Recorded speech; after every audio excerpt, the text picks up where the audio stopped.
As a viewer on the other side of the world, can feel the vibe. Euros just hit different. I mean, America was crazy because of their fans, but when you come to a European one, Motocross Nations, the whole fans come out, fancy dress, costume, the Irish are dressed up as leprechauns.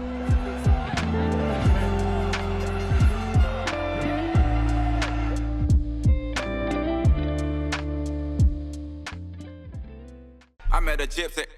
I feel like motocross is a kind of a hard sport for the fans to come across on TV. Even Supercross, which is like in a stadium, but there's always these crazy GPs where you actually, as a viewer on the other side of the world, can feel the vibe at a track and play like Italy, France, like Euros just hit different.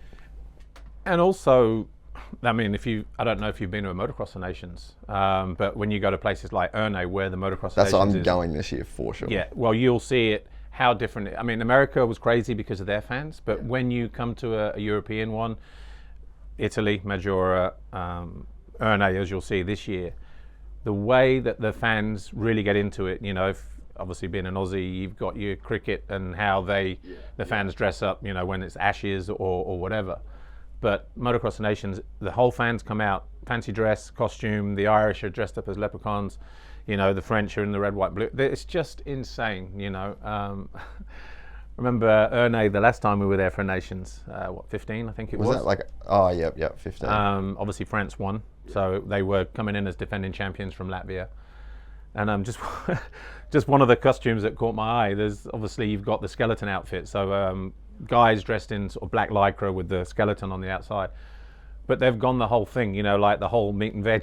Yeah. And they're just walking around and everyone is just like, dude, what are you even, who are you representing? Like, they had no national kind of identity. They were just walking around and people were just, can we get selfies, can we get pictures? Because they looked like they were crazy guys, you know.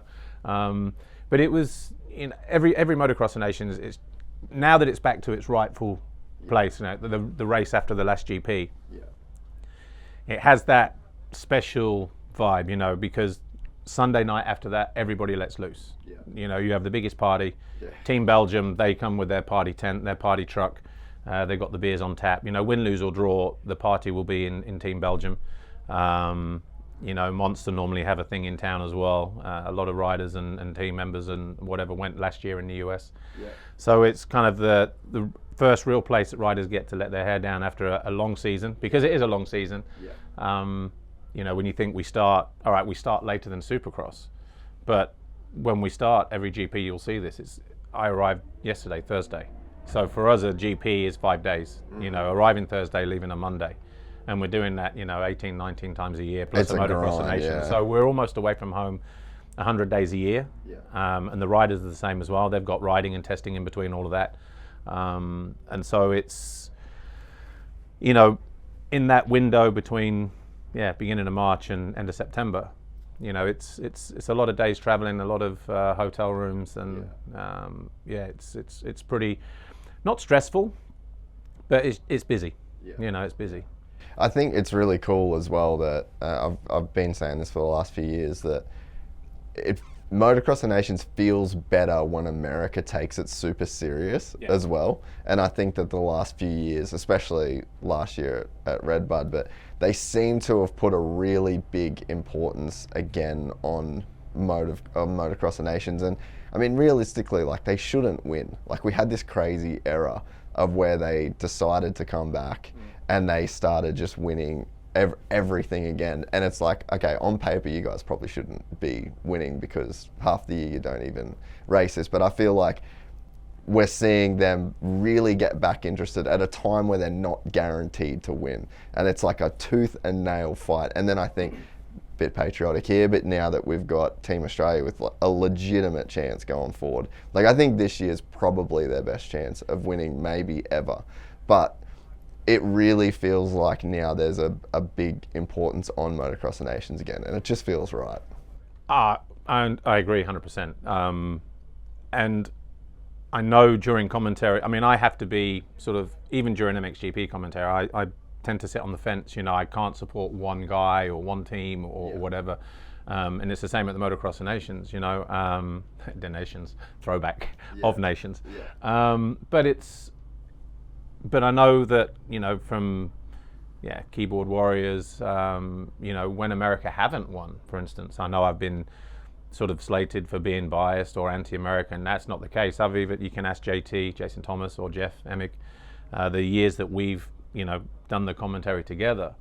I try to give a balanced view. Yeah. If they want to be patriotic, they can be, but I still keep my, sort of, I don't wear my. Yeah. I am Switzerland for sure. But it's, there's been times, Majora, for instance, when Anderson got landed on the finish line in the first race. He just won the first race or the second race, and then you've got Cooper Webb can't line up with his wingman going into the final race. They should have won that. There's been times where they should have won it, could have won it, should have won it. Yeah.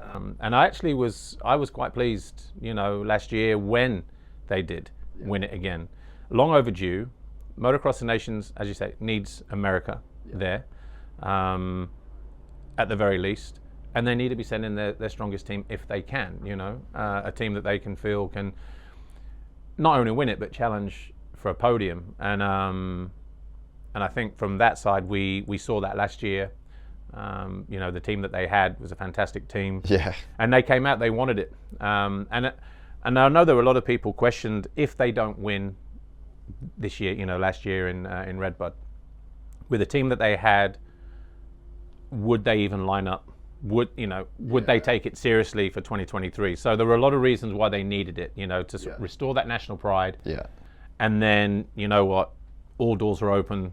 Get your tickets booked for Erne. Oh, it's going to be insane. It's going to be mad off the scale again. To see the US line up with 1, 2, and 3 on their bikes in France. They've won there in the past. The US, the French James, have won Ricky, there. And who else was on that team? Which one? Was that 08 or 07? Yeah, it was it 06 maybe? Even 06 I think it was. Yeah. And Ricky was there. Wyndham was there. James was there too, right? Was it Tedesco maybe? Tedesco. Yeah. And it was mad. I mean, actually, when you walk around a paddock here, just in case people haven't realised, you're in the paddock in Trentino this weekend. Yeah. We're not in your usual studio environment. But when you walk around and take in the whole paddock atmosphere and things like that, you'll see in and around the restaurant areas and the Ustream office areas and things like that, there's banners for all world champions, like every year, and even like the years, from Roger De Costa or Heikki Mikkola, Joel Robert, Stefan Everts, Kai Rowley. There's also a nations one, and the iconic one that stands out is Ricky on the old podium area in front of the whole crowd, and just to be there for that alone, that kind of atmosphere, that buzz, dude, honestly, you won't regret going. And if the weather's kind to us, because first weekend, second weekend of October, whatever. Yeah. But even still, they don't care. They'll just embrace it, and then they'll enjoy it. We're excited to announce the launch of our new membership site, gypsytales.com, packed with exclusive content and perks that you won't find anywhere else. This is your chance to become a part of the Gypsy Gang. And as a special bonus, if you sign up to an annual membership, you'll be entered into the draw to win our custom-built TC125. Gypsy Gang.